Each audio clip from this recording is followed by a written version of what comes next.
मत्ती 7:1-5 पहा बायबल काय सांगते, प्रभू येशू काय म्हणते. प्रभू म्हणते की तुम्हाला वाटते की तुमचे दोष कोणी काढू नये किंवा तुमची निंदा कोणी करू नये, तर वचन सांगते तुम्ही कोणाचे दोष काढू नका. कारण जर आपण एकमेकाचे दोष काढले तर आपले पण दोष काढण्यात येतील. परंतु आपण कोणाचे दोष काढले नाही तर बायबल सांगते आपले पण दोष काढण्यात येणार नाही. दोष काढणाऱ्या व्यक्तीचे दोष काढण्यात येईल. बायबल सांगते किंबहुना अधिक सुद्धा. ज्या मापाने तुम्ही मापून द्या त्या मापाने मात्र आपल्याला मापून मिळेल. वचन सांगते त्यापेक्षा कदाचित अधिक सुद्धा. म्हणजे आपण दुसऱ्यांचे दोष काढत आहोत त्याच्या डबल आपले काढण्यात येतील. आणि पुढे वचन सांगते की तू आपल्या डोळ्यातले आपल्या जीवनातले मुसल ध्यानात न आणता भावाच्या डोळ्यात कुसल का पाहतोस. बघा आपल्या जीवनामधले आपण पाप पाहत नाही पण दुसऱ्यांच्या जीवनातल्या चुका पाहतो. मुसल आणि कुसलमध्ये काही फरक आहे पहा. मुसल म्हणजे 3 ते 4 फूटचा असलेला एक दांडा, एक जाडा असलेला एक दांडा ज्याला खाली पितलेची वाटी असते, लोखंड किंवा पितलेची वाटी. ही जी मुसल असते ही धान्य ठेचण्यासाठी त्याचा उपयोग केला जातो. हल्ली तर आता जास्त मुसल वापरत नाही. पूर्वी मात्र प्रत्येकाच्या घरामध्ये मात्र 1-2 मुसल असायचंच. धान्य ठेचण्यासाठी, धान्यांचा चुराडा करण्यासाठी प्रत्येकाकडे मुसल असायचं. हा दांडा जाडा असतो, आपल्या दोन्ही हातात आपण पकडण्या किंवा एक हात मुठभर पकडणं असा जाडा असतो. आणि 3 ते 4 फूट किंवा 5 फूटचा हा दांडा असतो. त्याच्याने धान्यांचा चुराडा केला जातो. परंतु कुसल म्हणजे काय. कुसल म्हणजे गवताचे अगदी लहानशे टोक, एकदम लहानशे टोक म्हणजे कुसल, गवताचे लहानशे टोक. बायबल सांगते की तुझ्या जीवनात मुसल आहे म्हणजे तुझ्या जीवनात मोठी मोठी पाप आहे, अधिक पाप आहे. पण तुला खटकते तुझ्या भावाच्या डोळ्यात असलेलं, जीवनात असलेलं एक लहानसं पाप. तुला तुझ्या जीवनातली मोठी मोठी पापे दिसत नाही पण तुला तुझ्या भावाच्या, तुझ्या कुटुंबाच्या, तुझ्या नात्याच्या, तुझ्या समोरच्या व्यक्तीच्या किंवा इतर व्यक्तीच्या जीवनात तुला एक लहानसा पाप तुला खटकते. ती पाप तुला दिसते की त्याने पाप केले, त्याने चूक केले, तो दोषही दिसते.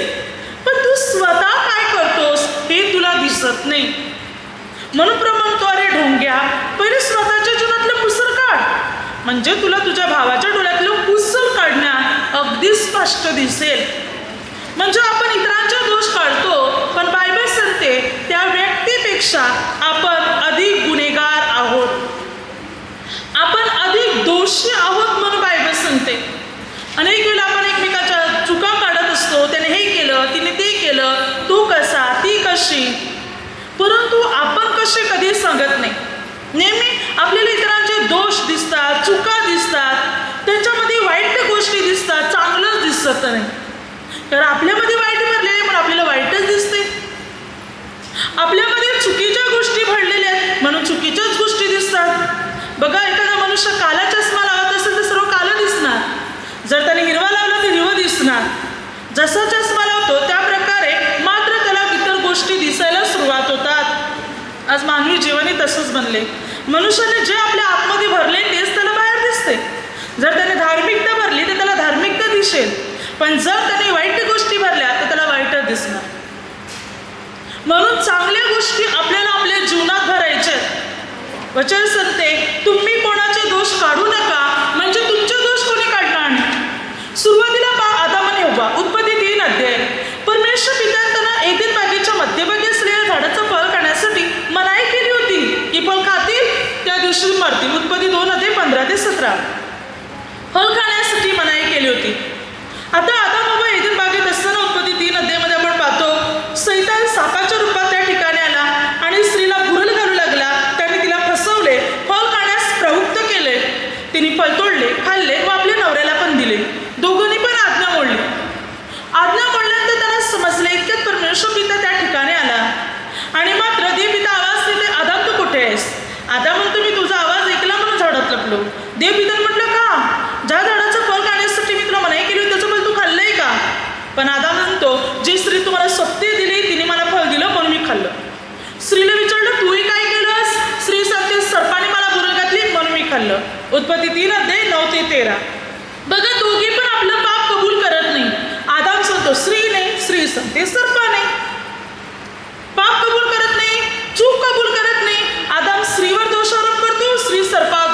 करते.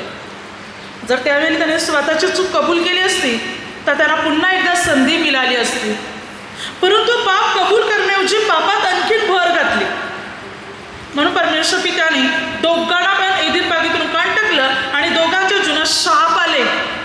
उत्पत्ती 3:15 ते 19 वचनापर्यंत बायबल सांगते की परमेश्वराने या स्त्रीला आणि या आदामाला शाप दिले.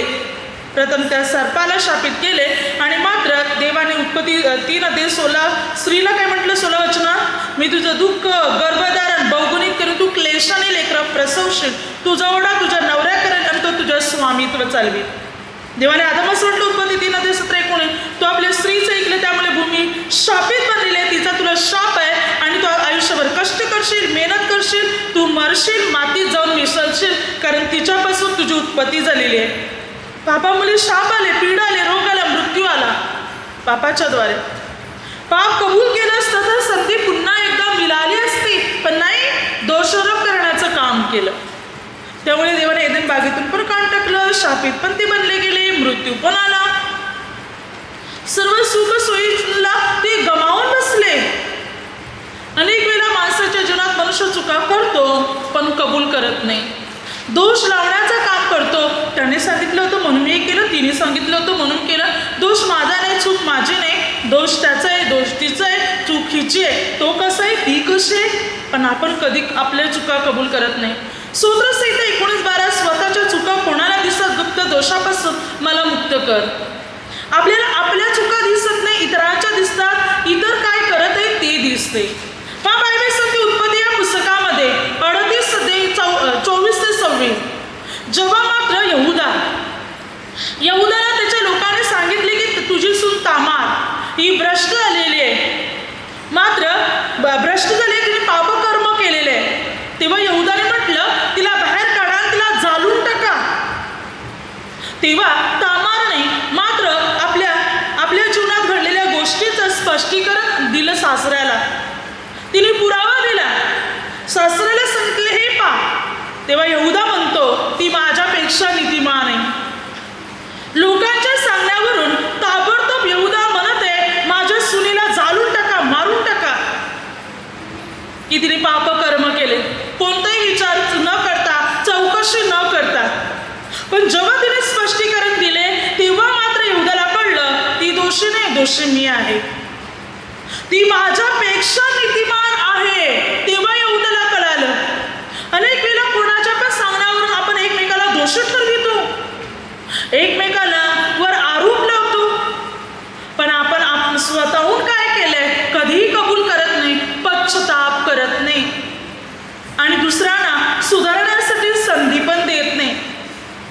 बायबल आपल्याला शिकवते की आपण चुका केल्यात कबूल करून सोडून द्यायचंय, दुसरं चुका करत आहे तर त्यांना कसं बदलावायचं यासाठी प्रयत्न करा. त्यांना त्या घाणीतून कसं बाहेर काढायचं, त्या पापातून कसं बाहेर काढायचं, परमेश्वराच्या राज्यात त्यांना कसं आणायचं, सत्याकडे त्यांना कसं बोलवायचं यासाठी प्रयत्न करा. दोष देण्यासाठी सुरुवात करू नका, दोष देण्याचं काम करू नका, त्यांना त्याच्यातून कसं बाहेर काढता येईल यासाठी प्रयत्न करा. तर प्रभू आपल्याला अनुग्रह देईल, तर प्रभू आपल्याला आशीर्वादित करेल. पण ज्याला दोष लावण्याची, निंदा करण्याची सवय आहे त्याला परमेश्वराचा अनुग्रह कधीच मिळणार नाही, देवाचा आशीर्वाद त्याला कधीच मिळणार नाही. सर्वांच्या चुका मात्र उघड होणार. लूक 12:2 उघडकीस येणार नाही, सगळे झाकलेलं नाही, कळणार नाही, असं काही गुप्त नाही, सर्व समोर येणार आहे, सर्व उघड होणार. काही लपून छपून राहू शकत नाही. सर्वांच्या चुका आपण जे काही केले सर्व उघड होईल, काही लपून छपून राहू शकत नाही. परमेश्वरला माहिती आहे, म्हणून दुसऱ्यांचे दोष काढू नका. बायबल काय सांगते पहा, लूक 18:9-14 एक परुषी आणि एक जकाबदार दोघे प्रार्थना करण्यासाठी मंदिरात आले.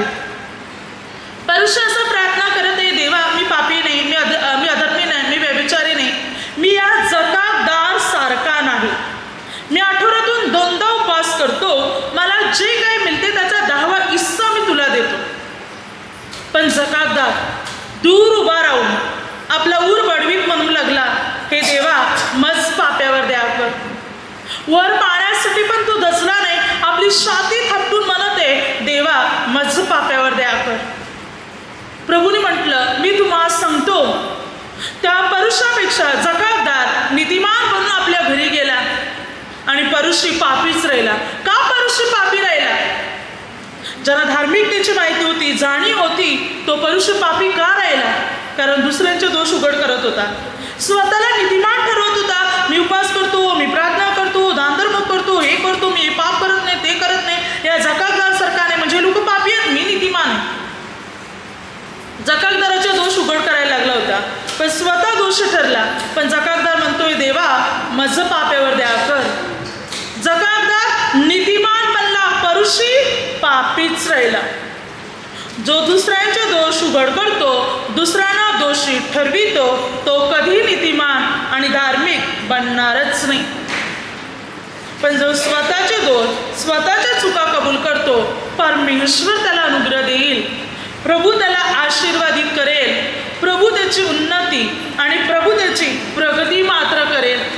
प्रभू त्याच्या जीवनामध्ये त्याला सर्व गोष्टी मात्र देईल. म्हणून आपण प्रभूचे नियम, प्रभूच्या आज्ञा पाळण्याचा पूर्ण रीतीने प्रयत्न केला पाहिजे. आणि दोष काढणे, निंदा करणे, चुगली करणे या सर्व गोष्टी आपण आपल्या जीवनापासून पूर्ण दूर ठेवल्या पाहिजे. कारण प्रत्येक मनुष्य काय करत आहे, कसं जीवन जगत आहे, हे सर्व परमेश्वराला माहिती.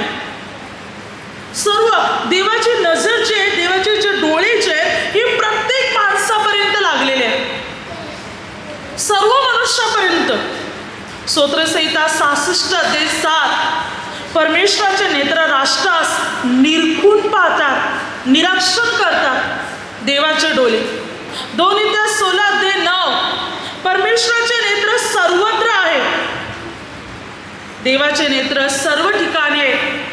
जे लोक मात्र परमेश्वराच्या नियमाप्रमाणे चालतात, परमेश्वराच्या आज्ञेप्रमाणे चालतात, अशा व्यक्तीवर परमेश्वराचं सामर्थ्य कार्य करते. देवाचे नेत्र, देवाचे डोळे सर्वत्र, सर्व ठिकाणी आहेत. सर्व ठिकाणी अखिल सृष्टीभरात प्रभूचे नेत्र आहेत. सर्व ठिकाणी. जकर्या 9:1 पूर्ण वचन संधी इर्म्या 16:17 नीतिसूत्र 15:3 आणि 11. जगभर फिरतात देवाचे डोळे, संपूर्ण जगभर फिरत आहेत. आणि देवाचे नेत्र सर्व ठिकाणी आहेत, बरे वाईट सर्व पाहतात. अधोलोकात काय चालले, माणसाच्या मनात काय चालले, सर्व देवाला माहिती. मनुष्याचे कोणतेच मार्ग देवापासून लपलेले नाहीत. मनुष्याच्या सर्व मार्गावर देवाचे डोळे, देवाचे लक्ष आहे. सर्वत्र आहे देवाचे नेत्र. असं कोणतं ठिकाण नाही की जे परमेश्वर पाहू शकत नाही. सर्व ठिकाणी प्रभूचे नेत्र आहेत, प्रभूचे डोळे आहेत. मग नेहमी देवाचं भय बाळगा, देवाला भिवून चालण्याचा प्रयत्न करा. मला प्रभू पाहतो, माझ्यापर्यंत प्रभूची नजर आहे. मी काय करत आहे, कोणत्या चुका करत आहे, कोणाला फसवत आहे, कोणाला लुबाडत आहे, कोणाचं वाईट करत आहे, तर देव मला पाहत आहे. आणि देव जर मला पाहत आहे तर देव माझ्याकडून हिसाब घेणार. मी काय देईल देवाला हिसाब, कसं देणार? देव मला प्रश्न विचारणार, मी काय उत्तर देणार? आहेत का माझ्याकडे शब्द उत्तर देण्यासाठी? तर स्वतःच्या जीवनाचं आज आपल्याला आत्मपरीक्षण करायचं आहे. आणि सर्व पाप, सर्व वाईट गोष्टी आपल्याला आपल्या जीवनातून काढून टाकायच्या. परमेश्वराच्या राज्याकडे आपल्याला वळायचंय. देवाचं वचन आपल्याला पूर्ण रीतीने आत्मसात करायचंय. दोष दाखवणे नव्हे, पाप कबूल करा, जसं योहान 8:1-11. बायबल सांगते, एक पापी स्त्रीला पाप करताना पकडले आणि पकडल्यामुळे त्या स्त्रीला लोक कुठे कोणाकडे घेऊन आले? प्रभू येशूकडे. बायबल सांगते, शास्त्री आणि परुषी लोक या स्त्रीला प्रभूकडे घेऊन आले आणि वचन काय सांगते, ते प्रभूला म्हणू लागले, आम्ही हिला पाप करताना पकडले, मोशेच्या नियमशास्त्रात लिहिलेले अशांना दगडमार करून मारून टाकावे. तर तुम्ही काय म्हणता? प्रभू खाली ओढून जमिनीवर लिहू लागले आणि प्रभूने म्हटलं, तुमच्यातील ज्या कोणी पाप केलं नाही त्याने पहिला दगड तिच्यावर टाकावा. त्या बायबल सांगते, ज्या प्रभूने सांगितले तेव्हा हे शब्द ऐकून वृद्धातल्या वृद्धापासून तो थेट शेवटल्या माणसापर्यंत ते सर्व एक येशू एकटाच राहिला आणि ती स्त्री त्या ठिकाणी होती. बाकी सर्व लोक निघून गेले. कारण या सर्वांनी चुका केल्या होत्या, या सर्वांनी पाप केलं होतं.